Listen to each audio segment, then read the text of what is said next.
Working. You fixed it. Okay, we are on the air, so welcome everyone this evening, and I'll call the meeting to order. And would you like to join us in the Pledge of Allegiance to the flag? I pledge allegiance to the flag of the United States of America and to the republic for which it stands, one nation under God, indivisible, with liberty and justice for all. Okay, roll call, Mary. Here. Collins. Here. Johnson. Here. Kellum. Here. Kupczynski. Here. Coburn. Here. Canopa. Here.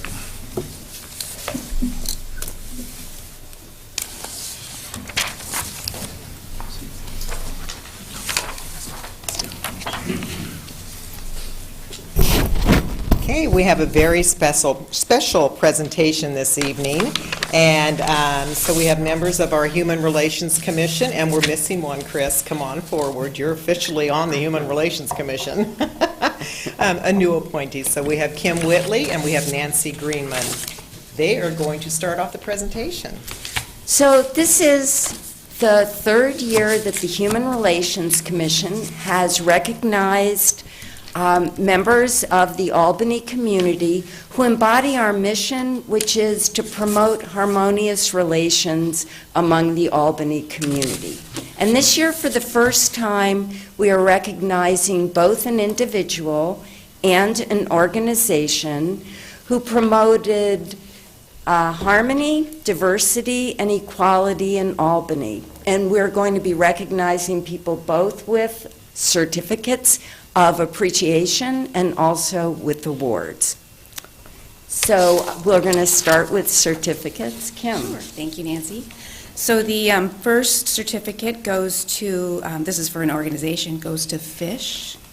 FISH provides clothing, crisis intervention, food, medication, and transportation. The guest house offers long-term shelter with supervision and life skills training to pregnant and parenting teens and their children, preparing them for motherhood and self-reliance.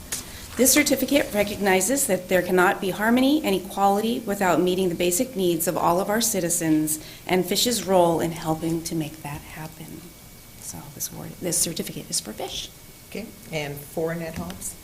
Yeah, I think, separate. yeah, so I think we're going Okay. to do the certificates first. Okay, right. And, Annette, are you being the recipient of that? okay.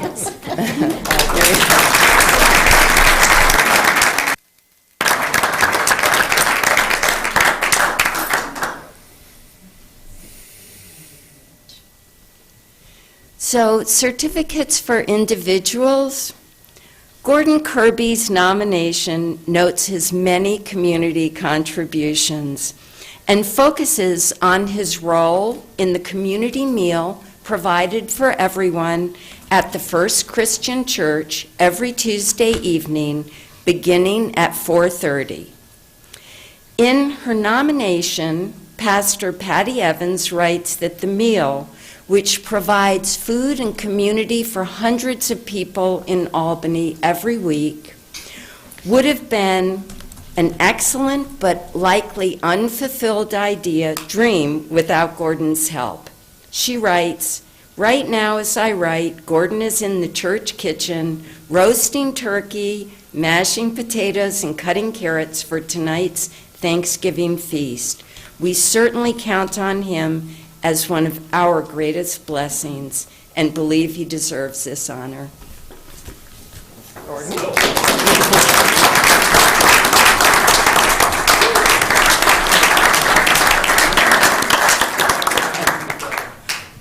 Thank you. Thank you. Thank you very much. Thank you. Thank you very much. The second individual we would like to recognize with the certificate is Don Albright. Don Albright's service to our city and its people spans more than 4 decades and includes leadership and support for community events, organizations, and agencies, including the Timber Carnival, Christmas Storybook Land, Brass Rail Carousel, FISH, Helping Hands, and the Mental Health Advisory Board. And in addition, East Albany Lions, Optimists, and the list keeps going.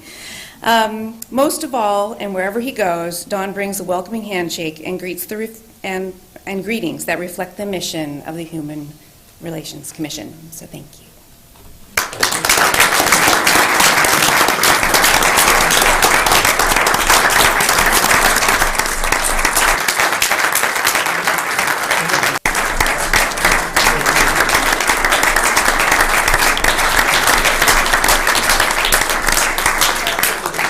I'd like to say you couldn't get this in a better city. Thank you. So now we're going to recognize an individual and an organization with the award. The individual is Annette Hobbs. In the words of Janelle Bennett's nomination, Fish of Albany has been helping the less fortunate since 1972. Annette Hobbs is a huge part of why this nonprofit can accomplish so much on a small budget. In addition to leading staff and volunteers, she attends every can drive, packs food boxes, sorts at the clothes closet, checks in with Albany schools to see if any students need food for the weekend, shoes, a winter coat, or simply soap with which to bathe. Each year, Fish is able to provide services to about 23,000 people because Annette does the work of 4 people. For her, it is not a job, it is her passion. Annette.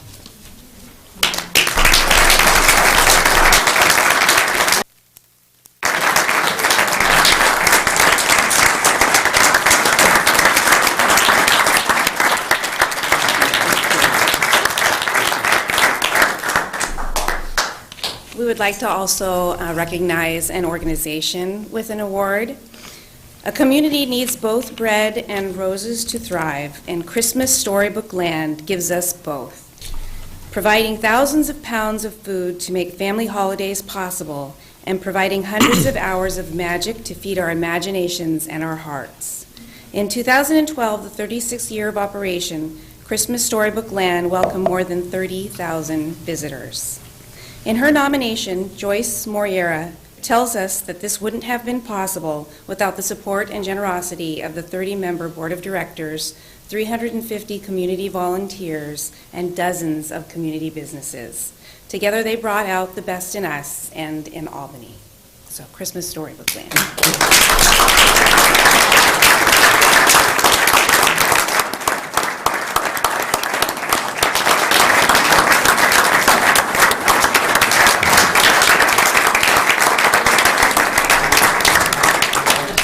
Prepared a few words Oh, awesome.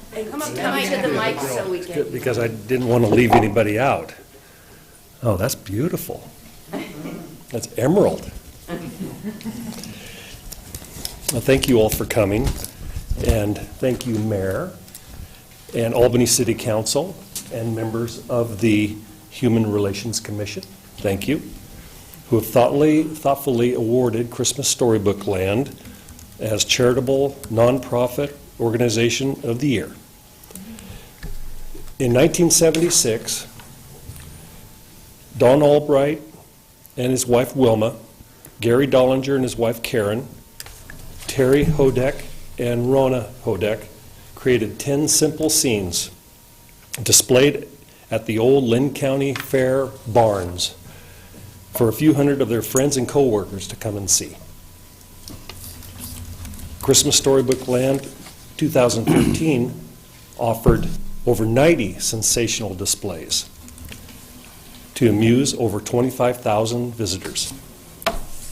Using the mathematics that I learned in 2nd grade at Sunrise, along with record archives, over the 37 years, Christmas Storybook Land has entertained over 500,000 guests who graciously have donated over 380,000 commercially packaged food products for Fish of Albany to distribute locally.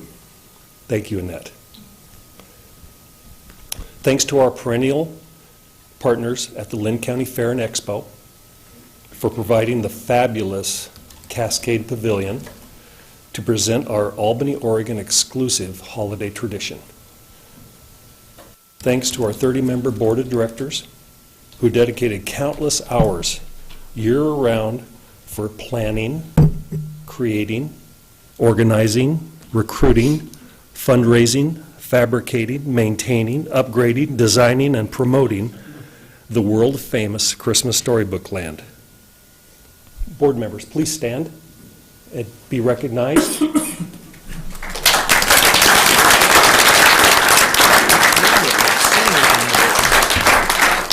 Introduce them if you can remember all the Oh, I can remember all the names. I'm going to ask Santa first to come and hold this beautiful, oh, it's so heavy, award. Thank you. Yes, I can remember just about everyone here, I think. Let's start with Dawn Albright and Wilma. They are retired from the board, but they are here in the audience, and they are some of the founding families that started Christmas Storybook Land. Joyce Morera, our secretary, currently secretary, and Judy Clark, and she's a board member. Melissa Anderson, a city employee and board member, new board member. Tammy Chaput and Aaron Chaput, and Karen Dollinger, one of the founding members of Storybook Land, her daughter Tricia Pym, and Brian Creasy. He is our setup head honcho. He knows how to get her done, to set it up for us every year. Troy Stevens, my vice president. Faye Creasy, our scene developer at Storybook Land, very talented, and she has a great crew. Billy Jo Krazan, and she is a former board member, but a very active, regular member. Greg Krazan. Greg had choir practice. And Terry Burke, he is our truck driver and transportation and all-around good guy, helper, and board member of Storybook Land. Did I forget anybody? Oh, Charlie. Charlie Upton is a new, fresh new board member, and Santa. Yeah. Give us a ho ho ho. Would you? Ho ho ho. Pretty good. Right. Okay. Oh, and Santa, otherwise known as Jim Beck, and he's a longtime board member and all-around good guy helper, and he also pulls some Santa duty at Storybook Land. I'd like to also thank we had it close, over 300 local businesses and individual sponsors who generously support Christmas Storybook Land with goods, services, and financial donations that allow Christmas Storybook Land to remain, as always, admission-free. Many thanks to over 400 volunteer helpers who turn out with Christmas spirit for the November setup, the two-week event, and operation, two-week event operations, and again for the December takedown, where we put it to sleep till the following holiday. Again, thanks to the City of Albany Human Relations Commission, thank you. The council, City Council, thank you, and the mayor, thank you, in recognizing and honoring our labor of love and joy at Christmas Storybook Land. Thank you.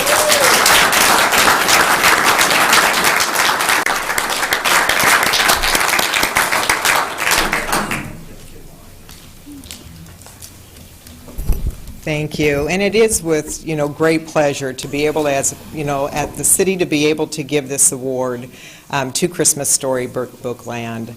I don't know if you've ever been recognized as an award over the years. Dawn and Wilma would know for sure.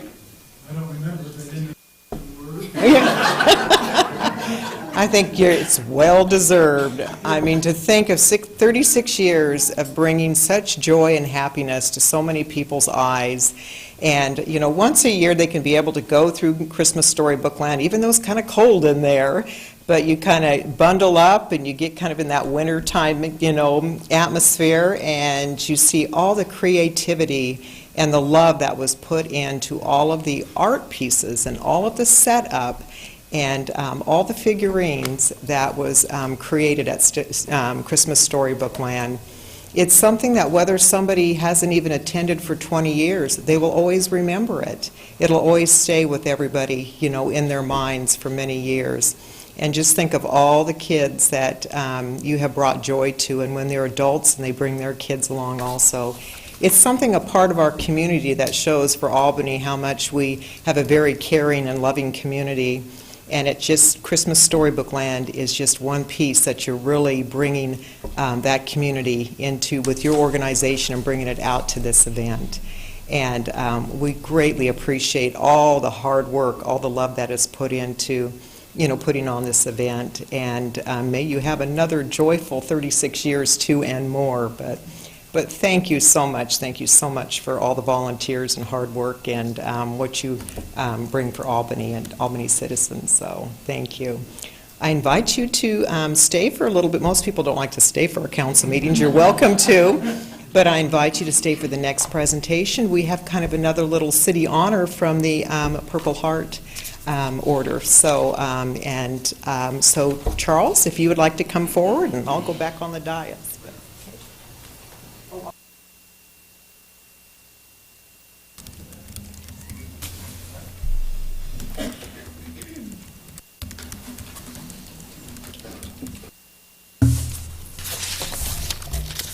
Okay, so I have a proclamation to read, and this is for, and we get periodically proclamations from many organizations that we're glad to be able to proclaim from the City of Albany.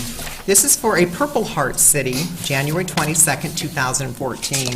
Whereas the City of Albany and the State of Oregon has always supported its military veteran population, and whereas the Purple Heart is the oldest military decoration in present use and was initially created as the badge of military merit by General George Washington in 1782.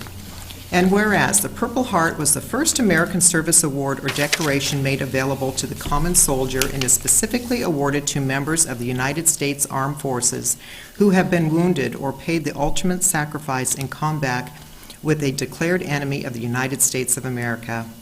And whereas the mission of the Military Order of the Purple Heart is to foster an environment of goodwill among the combat-wounded veteran members and their families, promote patriotism, support legislative initiatives, and most importantly, make sure we never forget.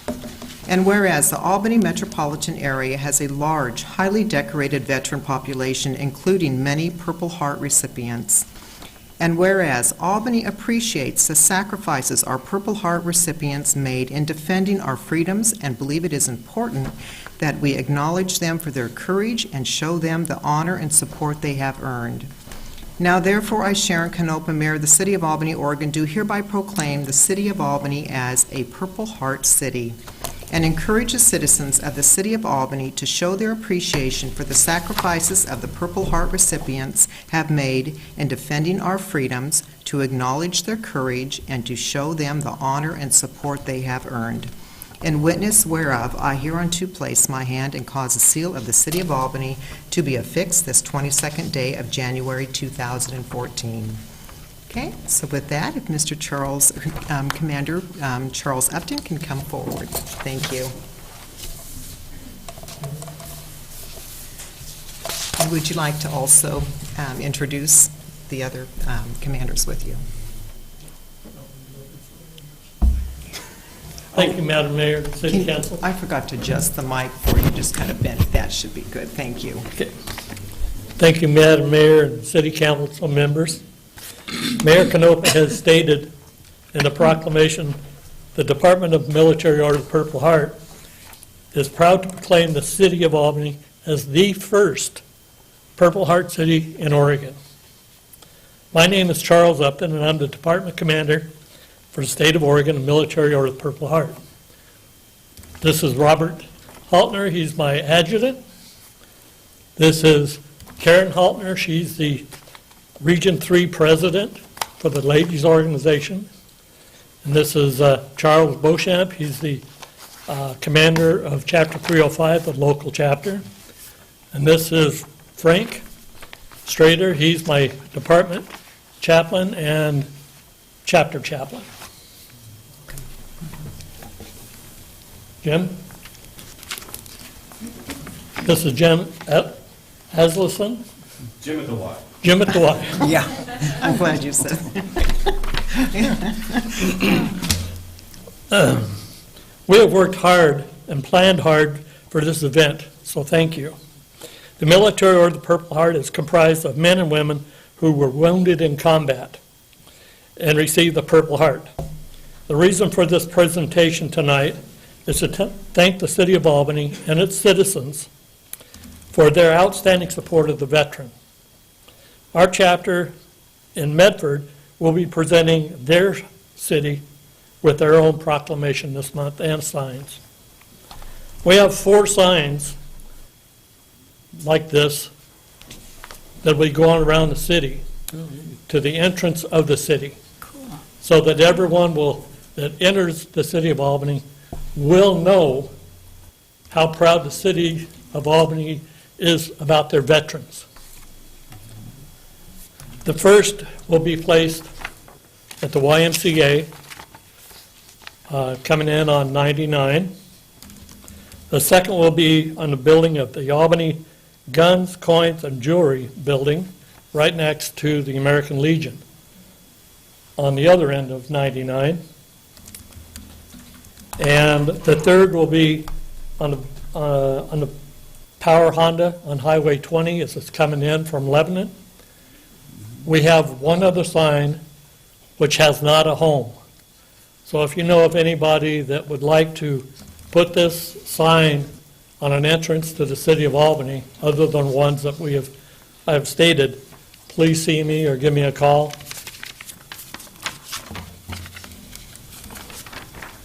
Once again, we thank you, Mayor Canova, and the City of Albany and the Board of Commissioners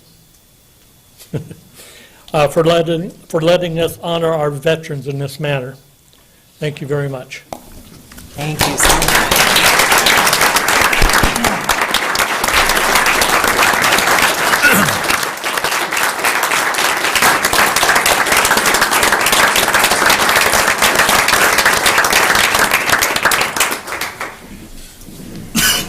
Thank you so much, and it is quite an honor to be able to be the first city in Oregon to be able to be the Purple Heart City. And when Charles had presented it to me, we felt it was real fitting also, since Albany has one of the largest Veterans Day parades this side of the Mississippi, they claim. And so that's what's quite an honor for us to be able to be the first city to be able to have this recognition. But thank you so much for all your heart. And Charles, you've put in a lot of work to make sure that this takes place. And I really appreciate all your hard work and for what you've done for our community too. Thank you. Thank you, folks, for attending. Thank you. Okay, I think that's it for our presentations this evening and the proclamations. So next under scheduled business is business from the public. Is there anyone here this evening that would like to bring an item forward? So, yeah, Jim?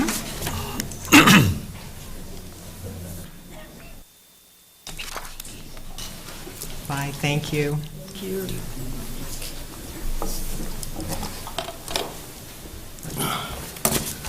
Jim Clausen, 1403 15th Avenue, Albany. You need me to spell my last name? Okay.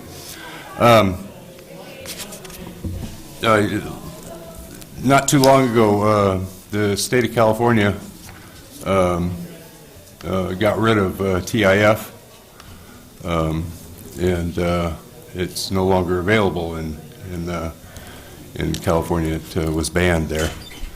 I heard on Lars Larson today, as he was talking to one of his guests, that a Democrat legislator has proposed legislation to ban urban renewal districts in the state of Oregon. It seems like people are waking up to the debacle that Urban Renewal and TIF present as they grow and get bigger and bigger. It's interesting to see and watch that unfold countrywide by individual states and individual communities, getting rid of urban renewal districts and TIF. It would be, I think it would be a good thing for Albany to consider getting rid of their urban renewal districts and joining some of the other people in this country that are doing likewise. Which brings me to another point related, or at least I see it as related. The recent vote on the police and fire levy, I think, has a lot to do with the urban renewal district and TIF and the expenses that are going towards that could and should be going towards the police and fire departments. I think that's one of the big reasons that people decided to vote against that. There are many reasons, but I think that that's a big one that people that hooked people into voting against those measures. I think it would be a wise move to really consider strongly joining the other communities and states in this country and getting rid of urban renewal and TIF. Okay, all right, thank you. Anyone else from business from the public? Okay, not seeing anyone. Okay, council, we got some scheduled business here, and first is on page 5. This is a resolution, and the staff have a report on this one. That would be me, Mayor. I could make a few comments, introduce what the resolution is seeking. Okay. Resolution is seeking direction from the City Council or authorization from the City Council acting as the Contract Review Board to authorize the Finance Director to enter into an agreement, a negotiated sole source agreement with Visant Technologies, Inc. Visant Technologies is a company that just became introduced to a little while ago at the Oregon Municipal Finance Officers Conference. They're a company that has sought a specific application for patents and specific analytical tools to be able to research and identify and analyze the charges that are imposed as credit card payments are received by a business. And in the city of Albany in the last year, we paid over $76,000 in charges to process credit card payments to the city. We receive over $300,000 of credit card payments each month. So it's a significant source of revenue. It's a significant and convenient method of payment for users of city services, for utility billing, for community pool and other services, for court payments. There are a variety of services in the city where we receive credit card payments. And the charges that are associated with those payments are the interchange charges and other charges associated with processing a credit card payment. On the staff side, we've looked at ways to be able to curtail those costs as much as we can, and we've implemented some very significant things to identify the lowest cost. Utility billing is one. When it's properly classified, it's the lowest cost to process a credit card payments. We've made sure those are in place, but we've identified that there are probably additional areas that we could achieve some savings that we're not aware of. And that's the role that Visant has, and we'd like to request opportunity to enter into an agreement with them to analyze all our charges for processing those payments. The cost to enter into the agreement is based upon savings that are identified. If there are no savings identified, there is no cost in the agreement. savings that are identified and implemented, so ones that we choose to implement. And the minimum contract is a 3-year contract, and the participation is 40% of savings in, I think it's 45% in year 1, 40% in year 2, and 30% in year 3. If we feel there's continued value in the contract, there is a provision to renew for an additional year, or extend for an additional year and continue to receive those services. So it's a proposal that we want to enter into in order to curtail some of our costs associated with credit card payments, processing those payments. I should mention, Councilor Kopinski pointed out to me we should probably make one amendment on the on page 7 in the Exhibit A. The second paragraph, it'd probably be appropriate to delete the word approximately in the first sentence of the second paragraph. The contract is for a 3-year period of 3 years, so it's not approximate. It's exactly 36 payments with the option to extend for an additional year. With that, if there are questions, I'm happy to try to answer any questions you might have.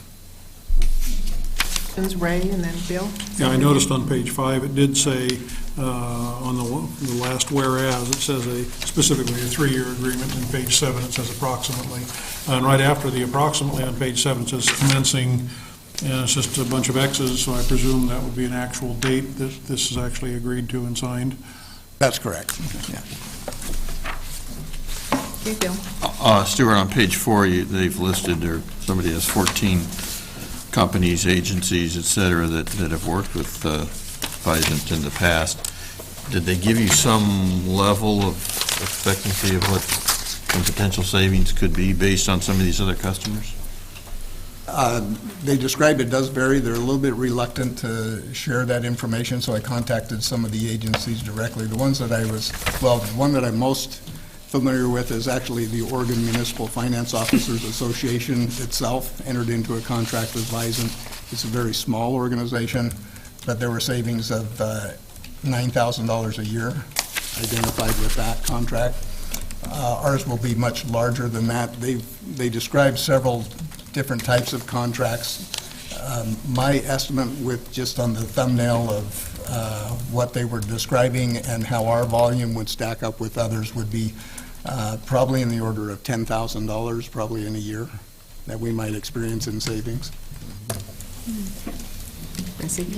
So, Stuart, how do they save money? I mean, because usually the bank sets a fee, like a 3% or 2.5%, whatever.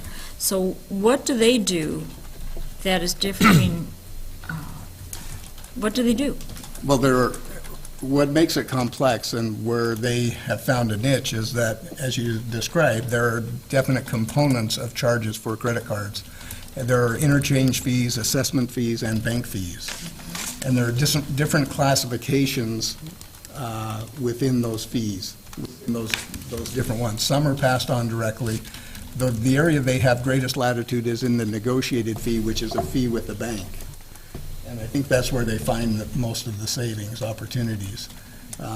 We're currently in an agreement with U.S. Bank that provides our treasury services, our banking service, most of our banking services, and we have a transaction cost, a cost per transaction that's processed on the credit cards. That coupled with interchange fees and the other fees, even the type of card that's presented, the method of receiving the payment, whether it's over the phone, whether it's in person and swiped on a machine, all those have different levels of fees associated. So some of their savings may be in suggesting to us that we accept payments at a certain location in a certain method, so that it's the cheapest method of receiving the payment. Some of it might be we should negotiate a better transaction fee with our bank, which I suspect there's opportunity to do that. I feel that we lowered our fee for processing credit card payments when we switched treasury services to our current bank, but I still feel there may be opportunity to see additional savings. So we don't give them the authorization to negotiate with the bank. They say, oh, you might go to the bank and do this and this and this, which we could do. Yeah, and they'll be able to tell us what the issue is and how to present it, and the best position to be in to present it to the bank. Okay, Rich? Yes, we pay them only after, well, for example, if they tell people to come in and swipe their card, so you'll get 1.48% instead of 2.09, or, If we decide that we can't get people to come in and do that, do we still owe them? Or it is only the money that we actually save, not just potential savings? That's a critical point, so I made sure that they understood and I understood that it's in savings that are actually achieved. So if, as you're suggesting, it may be that they suggest a certain method of receiving a payment at a certain location, but we feel that doesn't accommodate our customers' needs, and so we would prefer to have a more flexible system and choose not to implement that. Then there's not a savings and there's not a share in the savings. Secondly, have we dealt with non-banks as acceptors of our system? Because there Not are that I'm aware now, of. So, there are big differences in available, I don't pay any fee at all per swipe, at all, nothing. I do pay 1.48%. Well, you walk in and you swipe your card. Now, if it is something that I'm writing down, that costs a little more. But there are all kinds of people who are now out there, and I get enough different phone calls that I am annoyed now when I see it. Somebody is trying to get me to let them save me money. And I tell them I pay 1.48% and it goes click. But I know they're out there, and they're out there in pretty good sized numbers. So, if we have, I'm willing to support this if we, in your estimation, of staff's estimation, that we've done what we can do. I would, if we haven't done what we can do without jumping through a lot of hoops, I'd say let's ask some non-banks what they would do it for, because there are a bunch of those kind of people out there. Because then we get all of it. Bessie? Yeah, I was going to say, after reading this, I did some research on Visant, and they purchased the company 3 years ago, and the company prior to them got terrible reviews. And so I don't know if it's a brand-new company that took them over and they're doing great stuff now, or if they just changed their name, that type of a thing. I'm kind of with Rich, do we need someone to do this? Apparently, other institutions have done it and had good results, but do we need someone to do it for us, is I guess my question. The way I'm reading this, it's not going to cost us a dime until they save us money. Well, I don't know what the issue is. The issue is that if you do it yourself, you get the 40%. But if In we don't addition. have the time and the expertise to do all of the minutia research that they're doing, I think it's all good. I don't know. Well, it's better, it's certainly better than we have now. That's not the question. Yeah. The only question is, and that was my point, do we have the ability to, in a short period of time, jump through one more hoop before we do this? And if we do, let's do it. And if we don't, well, okay, fine. Yeah, I think we probably have the time to do some checking. I guess I would request that we go ahead and authorize Stuart to do this after, what we've done. The problem is, I think it's sort of a problem with this kind of thing, is that you don't know what you don't know. Right. And these people have a good reputation in being able to save other jurisdictions money. So we're, wanting to try and take advantage of that expertise. I'm not averse to that. Yeah, so if that would be acceptable to the council, we'll go ahead and do what research we can to look if there's some other services that might supply a similar benefit, but if not, we'll proceed with this. So you're saying to still go ahead and adopt the resolution, it's kind of subject to Yeah. doing some research first? If that's, I believe that's what Stuart's looking for. Yeah, Move for adoption. all right, Second. okay. Any more discussion? All those in favor say aye. Aye. Opposed, same sign. Motion carried. Next item is on page 18, and this one is over a low-floor bus, so that's probably why Barry's in the back room.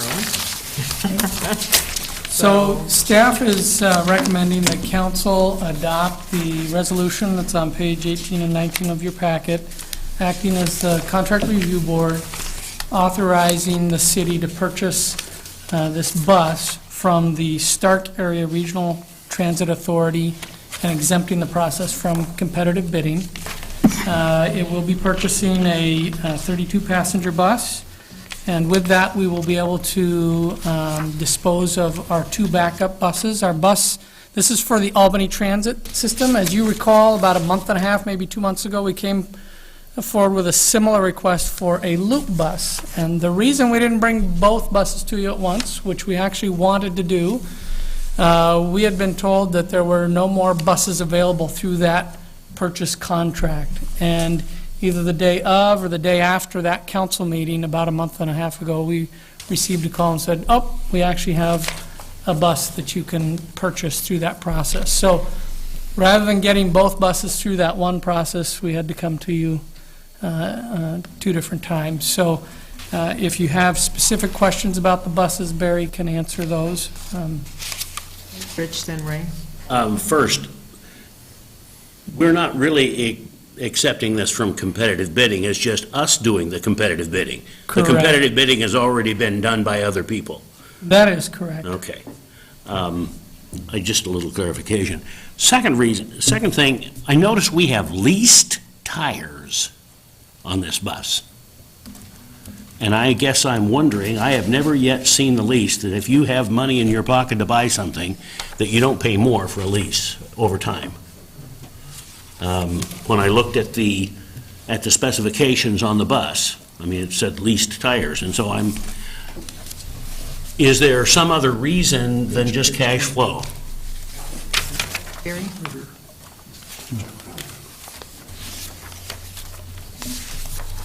I mean, do we get a whole lot of money back at the end of the lease, or, you know? So, Barry Hoffman, Transit Program Supervisor. I have a little cold, so forgive me if I get... Around a lot. Yes, everywhere. Then stay over there. Yes. Yeah, right, it's a pretty good distance. So, actually, we're not leasing tires through this contract. The contract is for leased tires, but if you look at the price quote at the bottom, it says that we're purchasing tires the same we did on our last contract. It is pretty common in the bus industry to lease tires. I don't know the advantages to it. We don't do that here. We buy our tires here. We buy them through Beggs Tire does our tire business for us. Retreading and new tires are purchased through Beggs. So it may say somewhere about leased tires, but that's not, we're not leasing tires from Gillig. We're buying tires from Gillig. When we get up here, we'll have our own tires there. Tires are kind of weird. I was surprised how this works when you buy buses, but apparently this contract they set up with Stark. 3/4 of the way down on page 22. This contract they set up with Stark. Both are leased. They lease tires. Stark Area Transit leases tires, so they have a tire supplier that drives tires down there for the couple hundred buses that they bought on this procurement. And we're so tiny, it doesn't make sense for us to lease tires the way that Stark Area does. So, no, we're actually purchasing tires. I don't have the document in front of me, but 5465, $55,465. that's correct. Right. Yep. It's kind of spendy to do it, but because that they supply it, they charge a premium for it. Gillick does. My question probably is addressed towards Floyd, because when I think bus, I'm now thinking MPO. Is any of this involved potentially long-term with regional transportation needs and funding processes? I don't think so.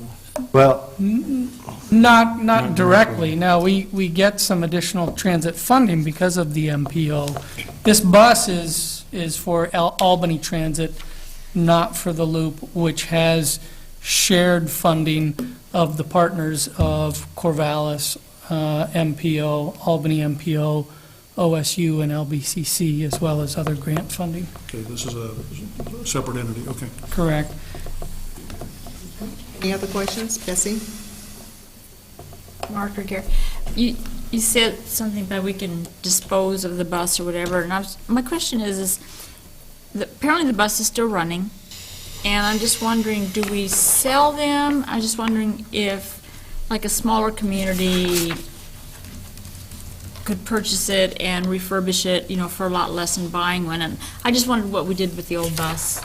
We do go through a disposal process. We have a standard process that the finance department helps us with, and Barry can probably tell you the details of what we have done in the past.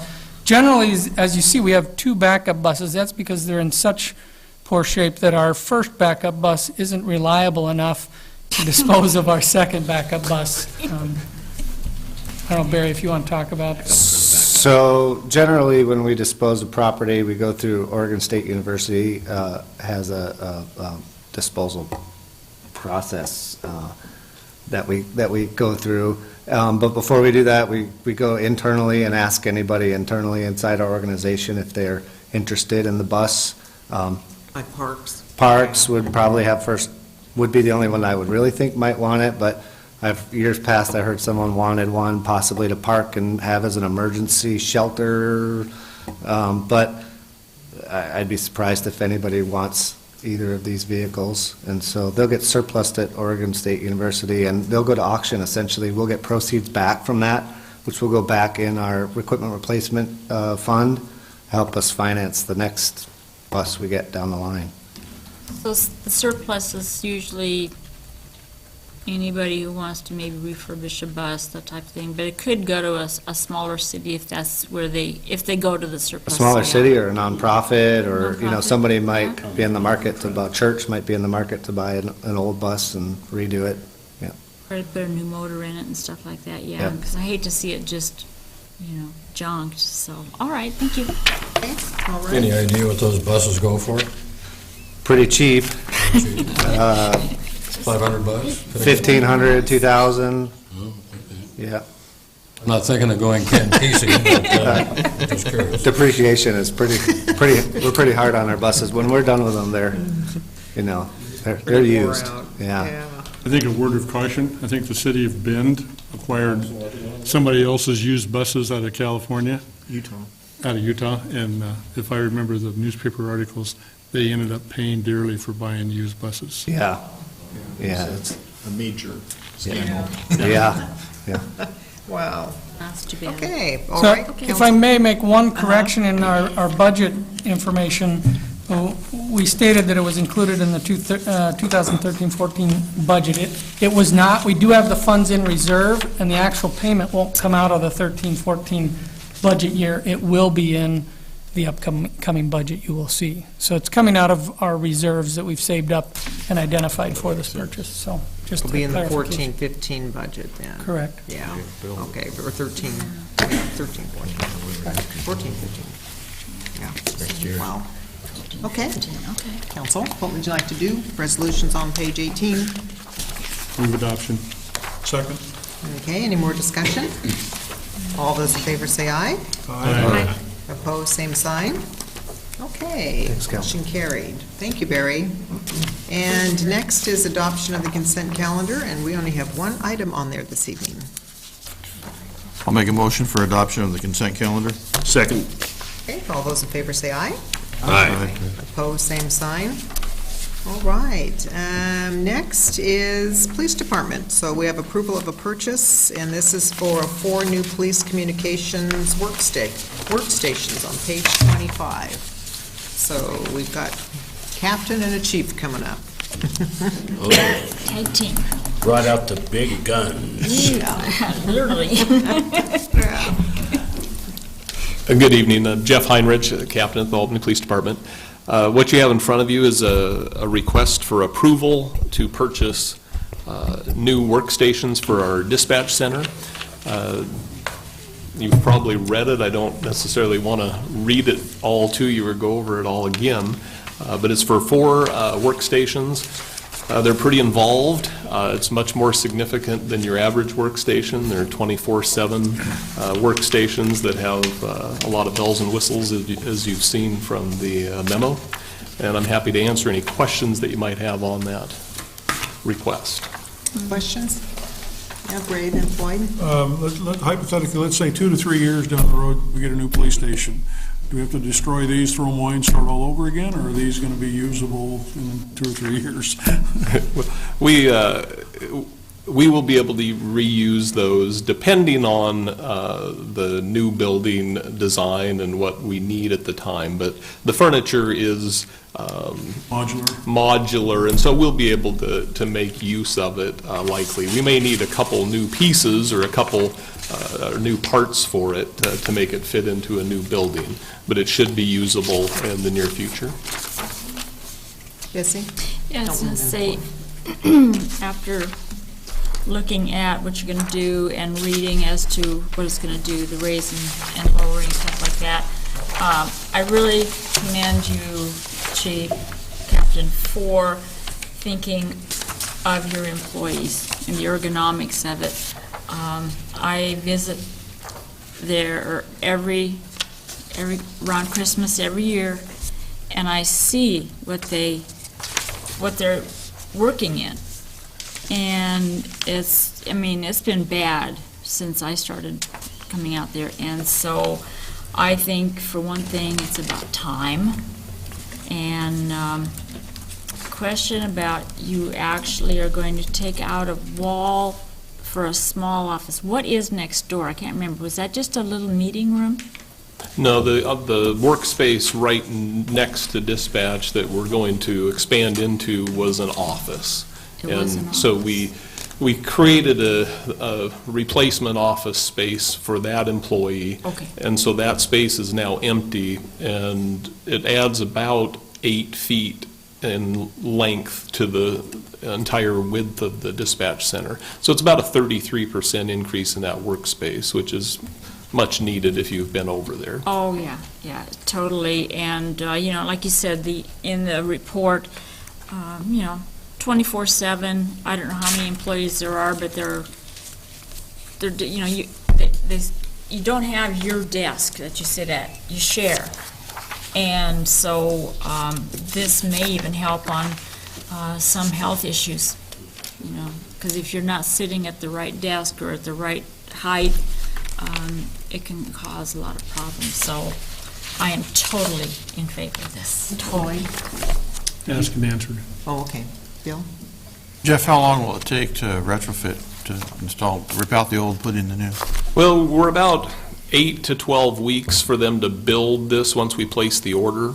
And then we're looking at about a week that we'll move them into our briefing room, the dispatch center, temporarily into our briefing room, and we'll make sure that everything's ready to go. We'll tear the wall out, we'll recarpet, we'll have to do a little rewiring for the newer desks, and then we'll get them moved back in. So we're hoping to get it all done in about a week.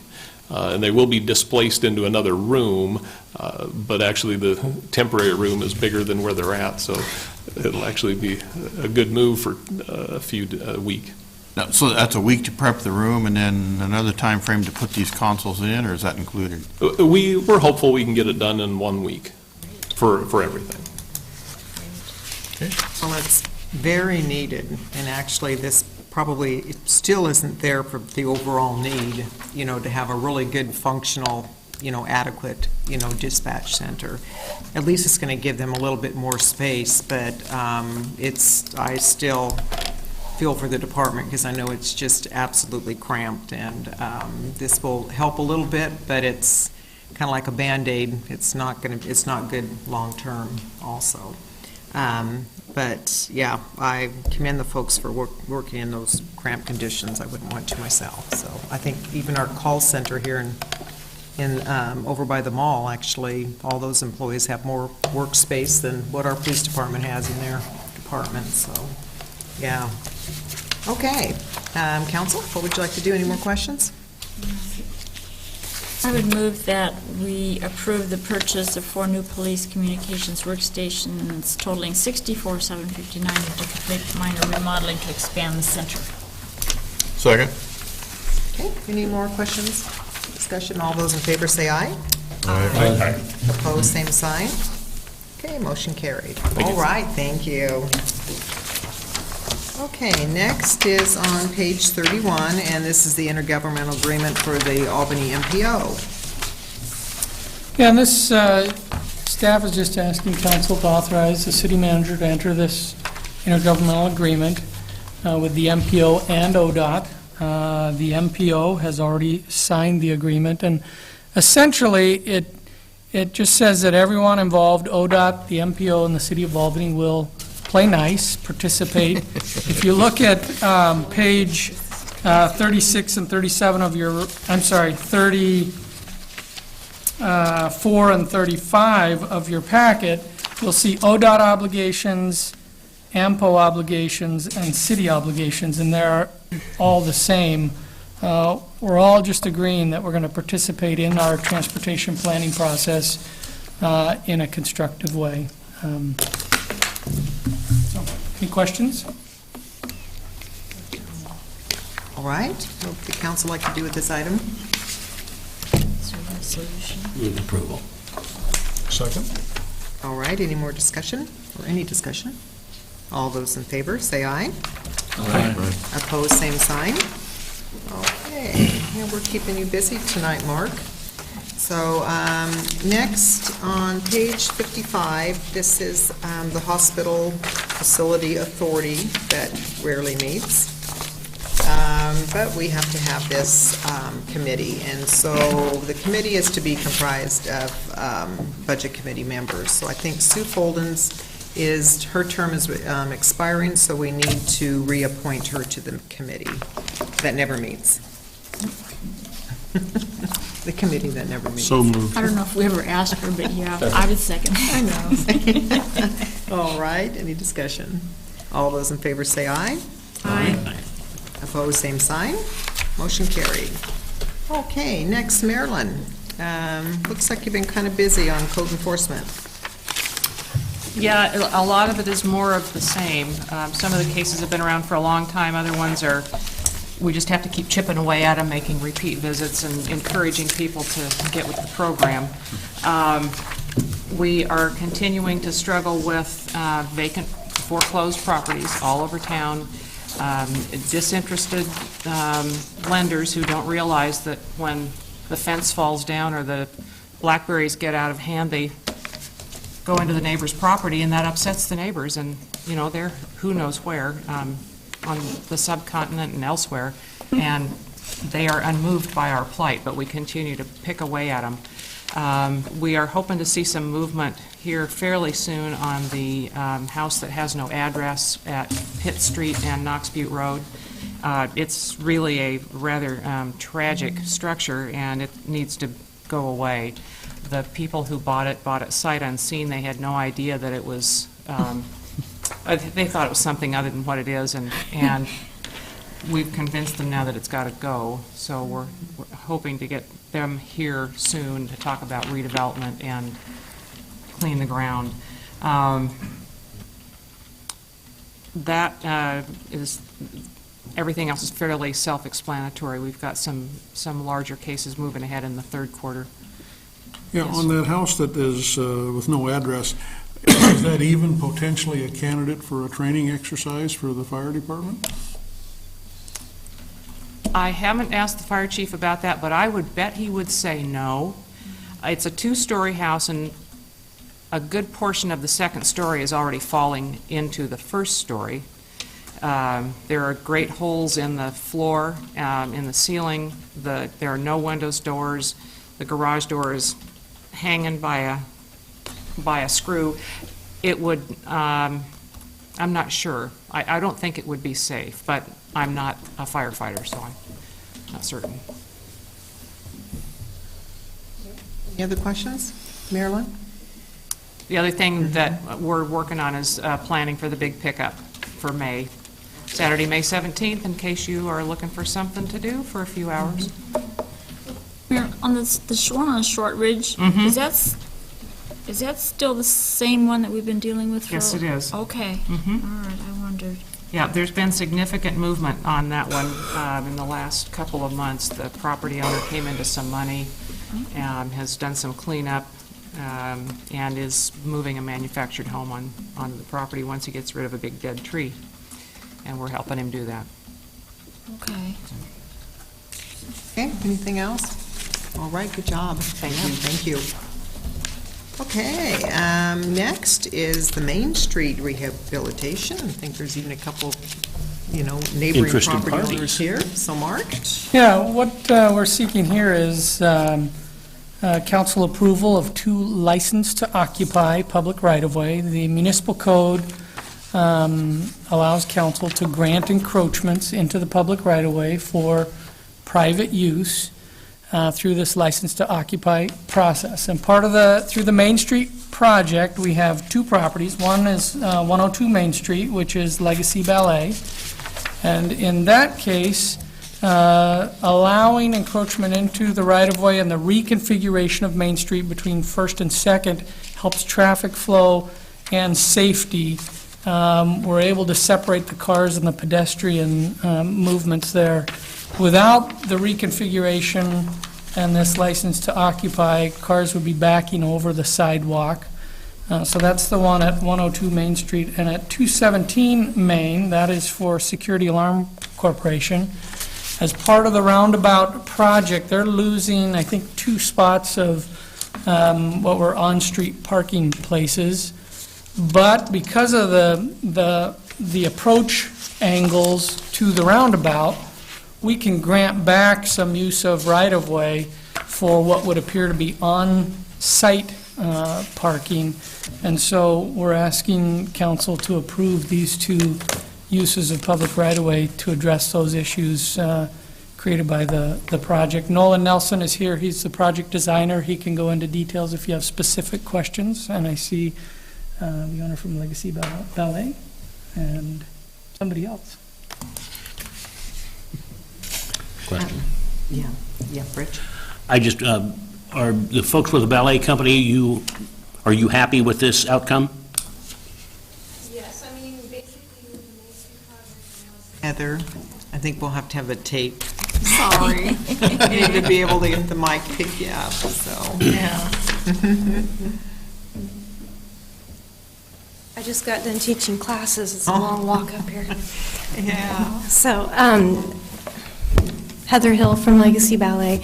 With the Main Street project, I think it's really going to improve visually even that part of town. But if the Main Street from Second to First doesn't become a one-way street and our parking lot expanded, it actually makes our parking lot useless, which having all of the dancers come in and out of classes, a parking lot comes in really handy. Yes. Okay. Yeah. Translation, yes. Yes. Oh. Yeah. Thank you. So, We need to do this individually? yeah, just so on the one that's on Main Street, you said security alarm, are they losing parking off Well, of there that? were 2 spots, I guess they weren't official, but 2 what appear on-street parking spots. This will allow them to have at least 2 spots, which some of it will be on the right-of-way, but it'll appear to be on-site parking. So is there 2 sites currently on a regular improved parking standard lot, paved lot, the 2 that they're losing? Those will be on the street. I'm Nolan Oh, they're on the Nelson, street. engineer with the City of Albany. They are actually, as a result, they were in a similar situation as Legacy Ballet as far as currently they have a very large dropped where the curb disappears and the current cars pull over the sidewalk, and they actually have on-site parking that they would be losing as a result of the reconfiguration. So our goal is to gain back as much as possible back to security alarm. Okay, and so that would be for on-site parking. Yes, and it is on-site actually parking that they were losing to begin with. Losing, but they're going to gain on-site. Right, so Okay, it's so not is it gonna it's not a one-to-one, but they are gaining back. Okay, will they have to reconstruct that, or will it be part of the It'll be project to part of the replace it for them? project. Okay, good. And Counselor, in answer to your question, you can move to approve both with a single motion. Okay, I did. A big You know, with security alarm, it's been a long time since I've been down there. Is their driveway and everything still intact? It's not bothering that, or is that part? Their driveway will be reduced to a standard driveway. Currently, it is flush with the current road, and so those parking spots, people just pull in straight into the parking spots. There's no backup room in their current parking lot, if that makes sense.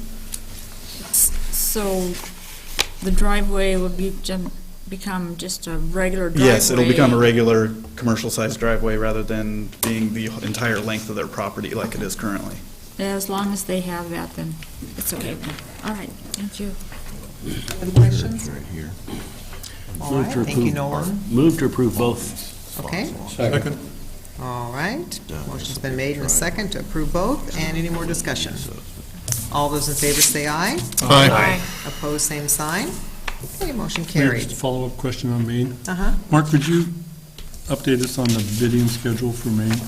Yes, Main Street project will be bid the 28th, a week from yesterday. It will go out to bid, and we're hoping to get better bid prices. As you recall, it was bid fairly late in the season last year, and the bid prices were higher than we anticipated, and so we rejected all bids, and that'll be rebid. Nolan, when is bid opening scheduled for? I gave them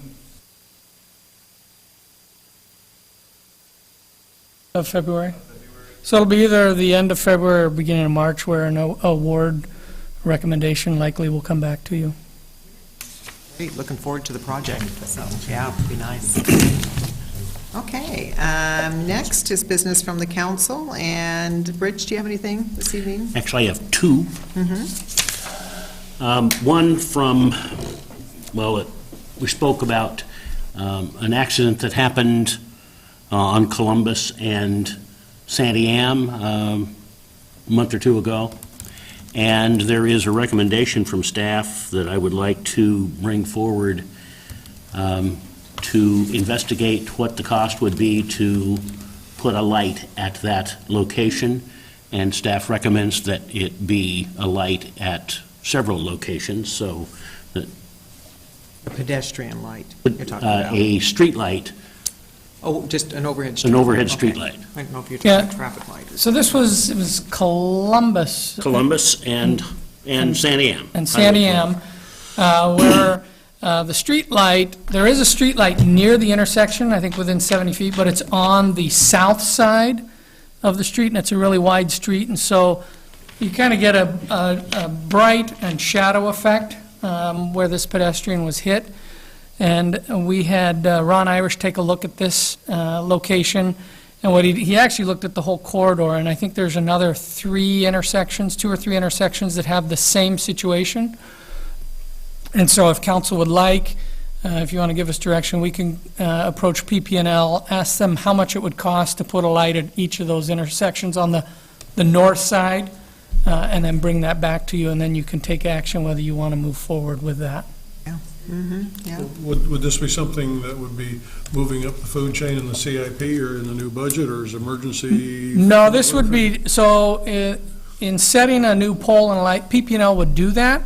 We would come back, if you wanted to do that, we'd come back and identify some funding sources that could be used for it. It wouldn't go through the CIP, it'd be something that could be done as quickly as PP&L can get it on their schedule.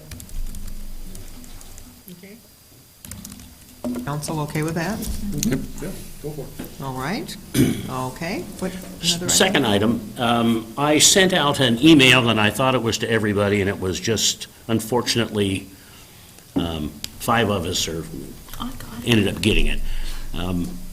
I spoke before about the issue between us and the county. We have had issues in the past, and I wanted to find out what they were. The information that I got back is most everything we do works fine. The one sticking point that keeps coming up over and over and over is the expo. And from that perspective, I would like to have a committee put together of a subset of the council and of the commissioners to first gather and be educated by staff as to what we do, what it costs, and then also be educated by county staff as what they do and what it costs, so we get a better feel for everything that's going on.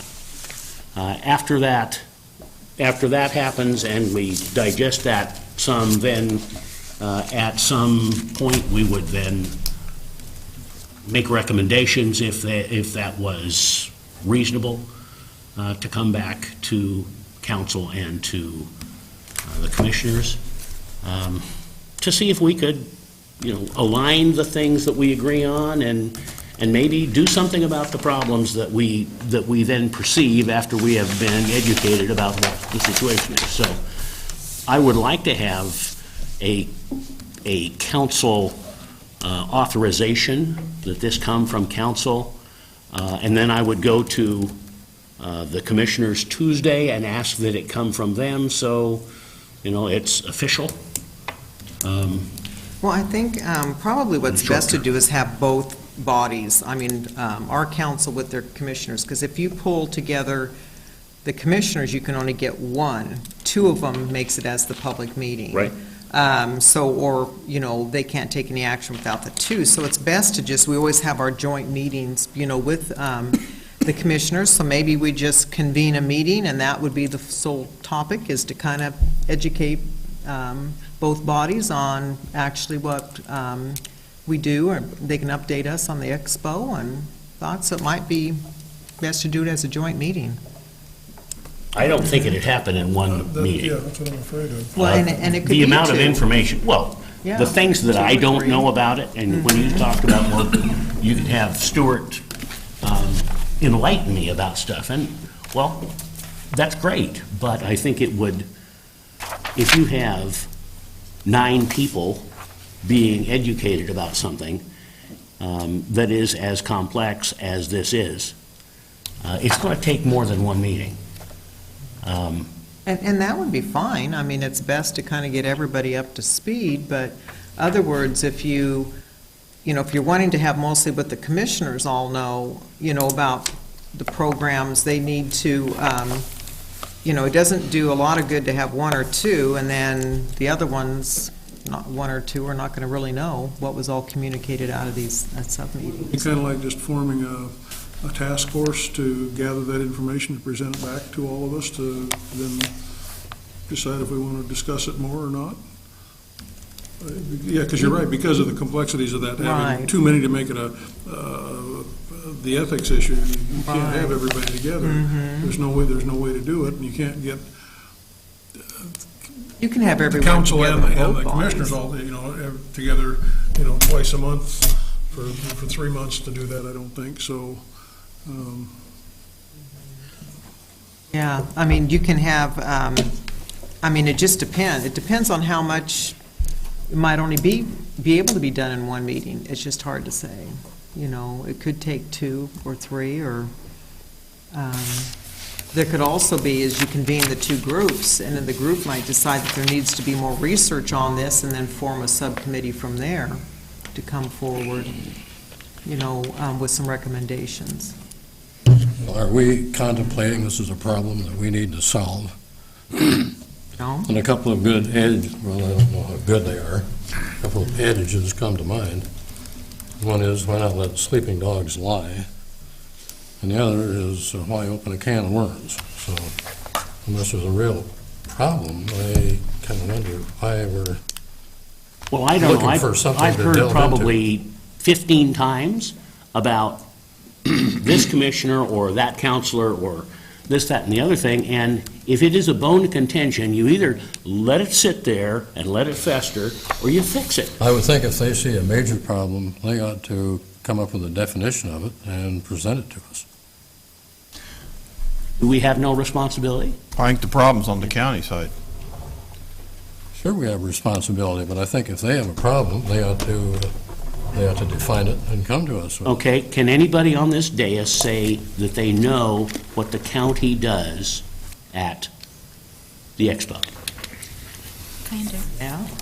And then Do we've you? got- I've got enough of my own problems than to worry about theirs, I think.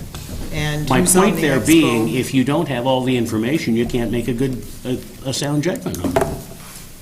Well, I'd rather not go out and look for trouble, I guess, is why not let the sleeping dogs lie? Or the complaining dogs, if they're complaining in that yard over there, let them complain over there. And if they got a complaint, have them bring it to us. I'm at a little bit of a loss, frankly. I'm highly disappointed in people not wanting to fix a problem that you know exists. Well, actually, Rich, I don't know if there is the problem. I think I know there's just a disagreement between basically, we're not in disagreement over the expo, the operations. The only thing that's come up on disagreement between the county, because I've had many hours of discussions with them on this, is basically they want us to turn over and hand them over dollars for the expo.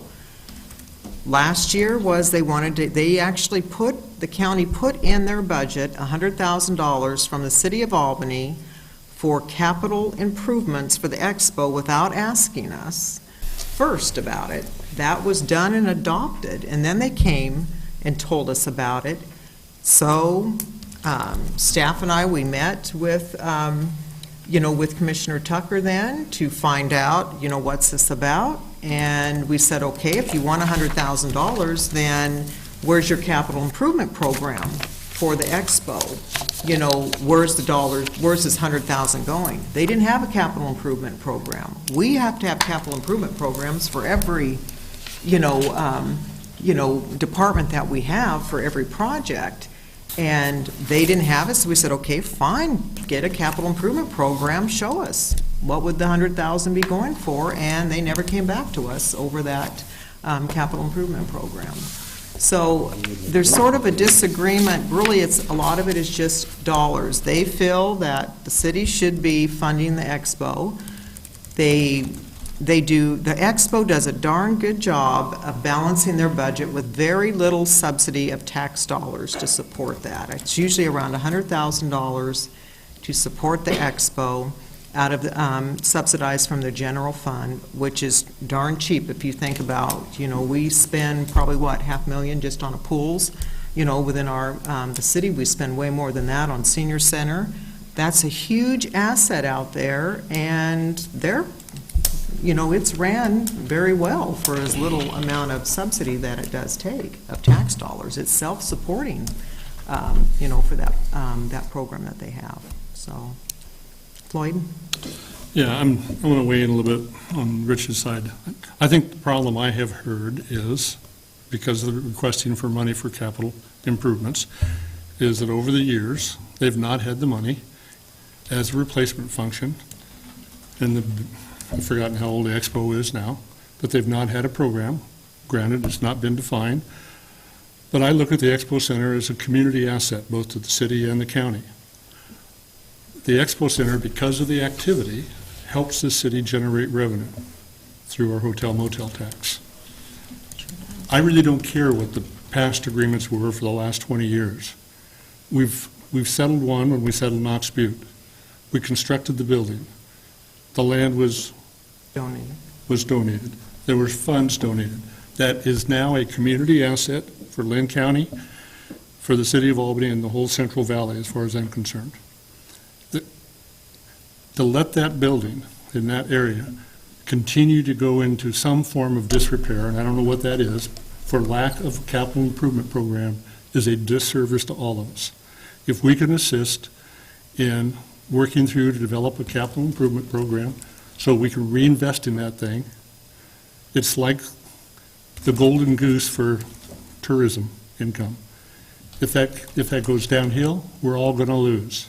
If we reinvest, we're all going to gain. I don't want to fight past battles. I don't know who signed what. I don't know who promised who what. How much was written and how much was verbalized. To get to an even playing field, I think we need to recognize that it's an asset, and we need to address it as an asset for the community where there's shared responsibility of some sort by both jurisdictions. So to the extent of getting things up on a level playing field, to find out what it is that goes on out there and what it is the needs are into the future so that we can continue to receive our hotel motel tax. I just looked, we got the report tonight. Last fiscal year, we received a total of $738,000. Now, not all of that comes because of the Expo Center, but a piece of it certainly does. And I know we have a program for allocating our hotel motel tax that we have adopted, and it's basically to continue the existing program with a 3% growth factor each year. But the revenue we received last year was more than 3% of the previous year, so there's funds, if we wanted to look at that as a source, to look at. I really don't even care at this point what the source of funds might be for future improvement.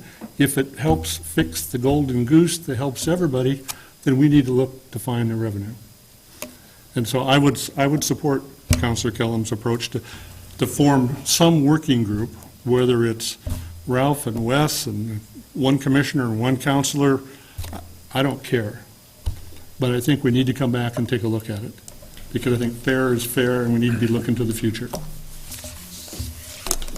Can I just, as a matter of procedure on your group, if both bodies form an advisory body to come back and make recommendations or reports, that is a public body, and its meetings will need to be public meetings. And that may be what you are intending. If you are intending private discussions with staff and a representative, that's a different story. That point. My thought was, talk about it. I would like to have regular people take notes, regular people do minutes, because frankly, that's the way you get the information back out to everybody the clearest, by someone who is good at it. I mean, otherwise, you have Rich saying this thing and other people saying other things. It's, you know, if it's written down, when we read it, we then understand it. I don't have a heartburn with it being more so it's an open meeting. Making it easy is what I'm into, and getting information. That's really the bottom line. I mean, understand, this is not, oh gee, let's find a funding source. This is, let's find out exactly what goes on and what the issues are, and you know, that comes later, if it comes. But you have to know what you're talking about on both sides of the issue before you talk about money. I mean, otherwise you could throw money in a rat hole. You don't want to do that.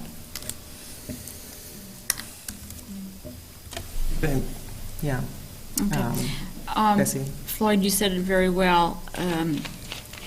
I'm on for the Fair, I don't know if it's Fair Board Commission or whatever it's called. There are definitely problems with not being able to fix things. For 6 months, we've been talking about it. I know there's a question about when the new way the transit room tax was divided and whatever. That's a question, that's an issue that the people, I mean, that the fair employees, fair director, have issues with as to, you know, how much do they get, how much whatever. But I agree, this isn't just a county building or facility. It helps us a lot. I mean, there's hotels built out there, restaurants. and we gain by all of it. And so, I was gonna bring a report back, in another month or so, but this timing is great, because there are some problems, and, be it, like Floyd says, who cares what happened in the past 20 years ago? Let's find out what's wrong now, or what the issue is. Well, how can we help each other? If we can't, we can't.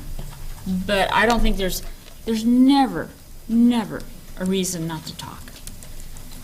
And that's probably what's best, is to have both full bodies there to talk, because I think this is going to be an issue that I think everybody really needs to be at the table to discuss it. I do want to state that there was, the director of the expo was a part of our overall task force and was a member, and also continually is the member for collaboration tours and promotion that, for evaluating the new events that comes on. He's one person. Right, but and let me tell you, there's no power when you're one person. Well, but it was entities from all on that, but. But I let's mean, look and into this it. is Maybe fine. it's not just working. Right, it's just going to end up kind of opening up sort of a can of worms, and we do need to realize there is no city in the state that has an expo in their city that the city gives motel tax to that expo. They form their own motel tax. So this would be. So we'd be the first, so right, we'd be they the have a first separate one, or motel maybe it tax. doesn't work that way, but I So- just think that they're, and to find out what the issues are, like Rich says, maybe a couple people find out what they are and then get the body together and whatever.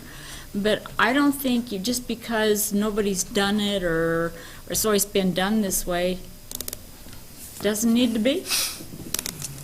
So, does the council want to form a subcommittee or have a joint meeting with the commissioners? I would Again, I'll move to have a say, subcommittee of four. If there's a of four problem, councilors. I think it's up to the people who manage the expo center and the county to define the problem and come up with some kind of a document or report and present it to us. I've got neighbors, and I can see there's things I would do different in my house, in their house if I lived there, but I don't go asking them, hey, why don't you paint your house pink instead of purple? I leave them alone and let them do what they want. If there's something they want my help on, I'll be glad to help them, but I wait till they ask me for help. I don't go busybodying into their business. I move that we have a committee of 3 or 4 counselors in conjunction with the county to investigate what is going on and I'll second that. see what the problems might be. Just to get it going. So, Discussing? Yeah. I guess, Rich, I tend to agree with Dick. Are you privy to some information that we aren't, that there's a problem? Because Dick brings up a good point. If there is a problem, I think it's on the county side, and there's no reason they can't come across the street and talk to us. Well, as you are aware, I have attended county meetings for, most of the time that I've been on this council. And there have been times when issues come forth about that we recognize the friction. Now, if you'll recall, I sent you I gave you a questionnaire, I'm not sure, about what are the issues that we have between the city and the county, and I got information back from several folks, and the issue comes back. It's the expo. They agree. I mean, it came back from them as well, that this is kind of where we fight about stuff. And we don't need to, it's not like we're at war. It is, we've got a bump in the road and we need to fix it. There have been comments made by various, it's all their problem. I mean, what I hear from Dick, and, I didn't no, say it's that. not all their problem. I did not say that. I said it's up to them to define the problem. We can listen to it, and I agree with Floyd. If that expo center is falling apart, we should probably help do something about it. But it's not up to us to go to the county and say, hey, your expo's falling down. We want to fiddle around and do something with it. Well, excuse me, I didn't give you enough information probably.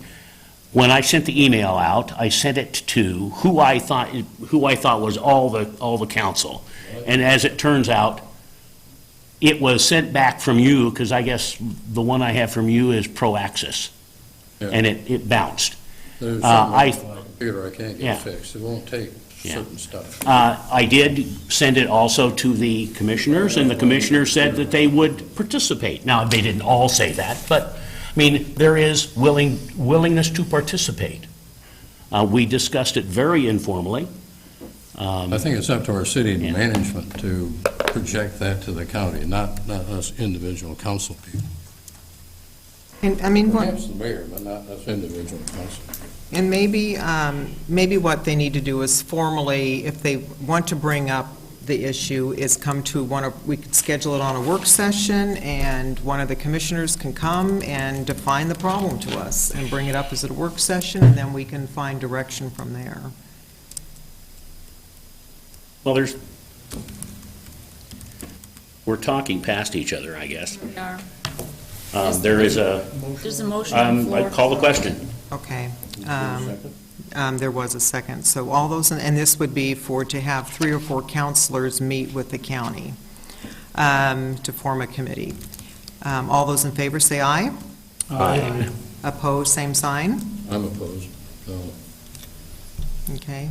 Was that, Dick, the only one opposed? is that 5-1? Okay. Now you need to choose which counselors do you want to meet. Actually, I think that's probably it doesn't have to be done right away. I would talk with the county between now and Tuesday afternoon to make sure they're also on the same exact page, and then take recommendations. Easy is good. And like Jim said, it has to be in a public meeting, Yeah. Which is no problem. I mean, I would be on the committee, as long as the timing is right. As long Okay, so you'll just talk to the county then? And then I will come back to the council either, I don't know, it's not like there's not a great gun to our head, but. Well, maybe we should have Wes then contact Ralph Wyatt and do it, formally do it that way. Because I know, Rich, you've been going, attending their meetings, but actually the protocol would be is that the council would be actually approving a council member to be a liaison, actually. So you're acting like this as a liaison, and we should be actually formally having a liaison then to the county. And that's not something we have done in the past. It's just if the council wants that direction. And it's not much different than some of the meetings and stuff that you go to, that you actually talk to the for the council and stuff like that. But I'm appointed to those committees.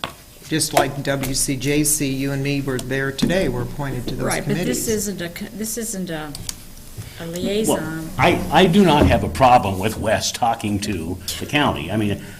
I will be talking with the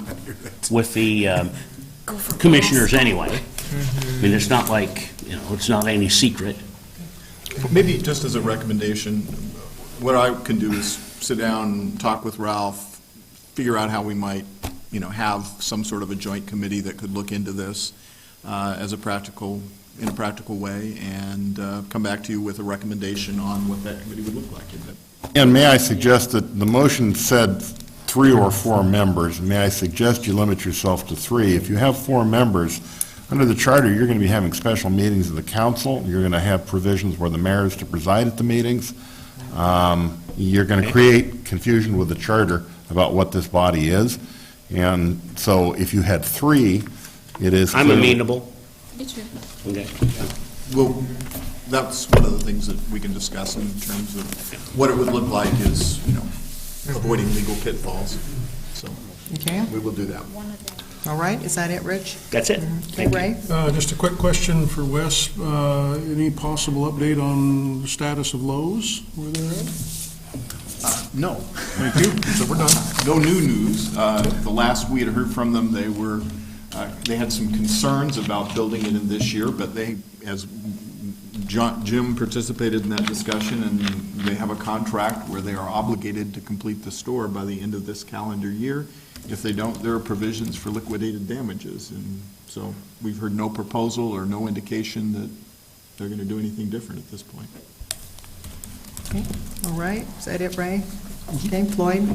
Yeah, just one item I want to bring up and put on the table, and then we can talk about it later or figure out whether we want to deal with it or not. But for the last couple of years, we have talked about the potential of taking a look and making some form of SDCs portable, meaning if somebody goes into a fourplex and tears it down, they get credit for all the units for SDCs.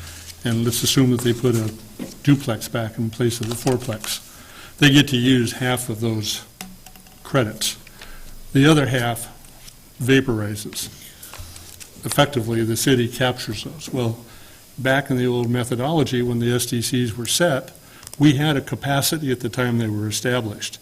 So everything was even keel. To the extent that these vaporize, we gain capacity, whether it be street or water or sewer. My thought is, and one of the local developers raised this about 3 or 4 years ago, is that we take those and rather than have them vaporize, they became basically bankable or negotiable. And we can take a look, and if we want to do that, we could specify that those credits could be used for infill or for any other purpose. We could use it as an arm of economic development. Say that over the course of 2 years, we saved up 100 credits. Well, if we've got Industry X that wants to come to town, we can allocate 100 units as an economic development incentive with no money out of our pocket. I would like to see us approach that as a policy question and then see if we want to move forward with it. And I've been kind of waiting for it to come onto the table or for discussion, and we haven't quite made it. So I'd like to see that we do that within the next 6 months, as at least establish a review of that. Well, we certainly can do a review. I think you're catching me cold, but I think there'd be issues with, likely you'd have to redo your methodology. I'm not aware of this portability and being able to take SDCs and move them between properties ever being used anywhere, so I don't know if there's there may be some legal issues with that. I don't know. We can look into it, but it's probably a fairly significant effort to get there, especially if we have to address the methodology and then you have tracking and, but that's an effort we could undertake if council wanted us to do that. Whether we could get that done in 6 months. I think it'd be a series of question marks, and that would certainly be part of the questions. And if it's a mountain rather than a molehill, we might not choose to try to walk up it. But I think the potential is there to develop a tool that will benefit the community, particularly on economic development. And if we want to prioritize and incentivize infill projects, we can do that, making this an element. And, it could be $5,000 to $7,000, $8,000 per single-family lot that could be out there. So I think that there are ways to do that doesn't require us to go all the way back and reinvent the wheel. Because right now, when those credits surface, the city is basically assuming those. I mean, we just roll them into the system. Using the analogy that you had of the fourplex down in the duplex, how many of these quote-unquote credits do you perceive might be developed in an average year? Are we talking 10, 50, 100, less? Or is it just how much of this kind of process happens to generate these credits? Not a lot. But for instance, when I think it was A to Z, was at the old appliance store over here where the bank went, when they tore down their buildings, you have to get a demolition permit, and they took out so many sinks and so many stools and so many water fixtures, and they hadn't realized that they could convert those into credits. So when the plans came through for the bank, they just said, well, given all the fixtures you have in the new bank, your SDC charge is this. Had they applied the credits and ultimately got them where they did, they saved several thousands of dollars in their development fees because they were reusing a capacity that they had already assumed back when the master plans were developed. But you also need to look at, though, is if that dwelling or that building was built prior to us ever imposing SDCs. It doesn't matter. So if they were never charged for an SDC, why should they get a credit? It doesn't matter, in my opinion, Sharon, because the assumption at the time the SDCs were developed is that capacity was being utilized. Whether they paid for it or not, somehow they did. It was paid for one way or another. That's right, it was When paid we for. bought whatever, then people paid for it through their, I think we had through their much of a taxes or capacity through their. facility plan Yeah. back then, if it Well, was. but it got paid, 50 or it got 100 years paid by ago. water bill or sewer bill or something. If I paid for it out of my bill, I Right. ought to get it back. Yeah. Me personally. But they wouldn't have, though, if it was, say, something that's 75 years old, or, yeah. I'm not looking to resolve the question at the Yeah. table tonight. I think it's a significant enough question that could develop at least two powerful tools for us. The potential to incentivize infill development and the potential to develop an economic development tool. Now, there may be problems with it, and I grant that, but I think we ought to at least ask the question and work our way through it. Something to ask the question and get the information. What I was going to suggest is that, we can certainly look into what some of the issues are and come back with a report to council at a work session if that's We can, acceptable. yeah. So, And I'd be glad to sit down with staff and show what I've been thinking about for 3 years. Okay, anything else, Floyd? No. Okay, Bessie? Or the whole thing. Actually, Oh, okay. Then it should be. I was thinking about this over the holidays and everything. We counselors all have committee assignments and whatever. We're liaisons to different groups. And, we never hear one thing, not one thing from any of the committees that anybody goes to, like, what's going on, And one of the things was, like, I had asked a question, is a meeting I had missed of the WCJC, and said, oh, well, yeah, we discussed that last time you missed the meeting or whatever. And I think it's kind of important for us to, if we're going to go to the meetings and, at least a report or something, we don't have to take time to discuss it or anything unless it's, something we want to, but I just think it'd be kind of nice to have a short report on what goes on these different things. Well, and every counselor is always open, to reporting. Usually, I think I've seen the council do it, or myself, it's something that comes up that's really kind of affecting our body here. And sometimes there's a lot of informational, meetings that we go to also that wouldn't pertain, or they end up being certain business that pertains to that organization that you can't publicly have out. Say with Albany Partnership, I can't be reporting out what the daily business of financials that's taken place at Albany Partnership. But there's nothing that ever goes on that would benefit the council to know about? Something, This is the only thing that I'm getting at. There could be the update. I could update on where the Life Skills Housing Program is at, or, that it's still moving along, or, where it is for housing. But I know a lot of times it's, not as, I used to give not some as reports, exciting. on short reports on when I was the AVA liaison, just a few things that they were doing and stuff like that. No, every counselor's welcome to, and you're welcome to also, so. No, that's not what I'm yeah. saying. Mhm. I'm thinking that we should do it. Mayor? Yeah. I think it probably, if you individuals are our representative someplace, and something happens, we probably need to know about it. Oh, yeah. I mean, if it's, if it's just something, if it's like me going to the county, I'm going to the county because I'm going to the county, and, I'm not the representative, so that's not that's different.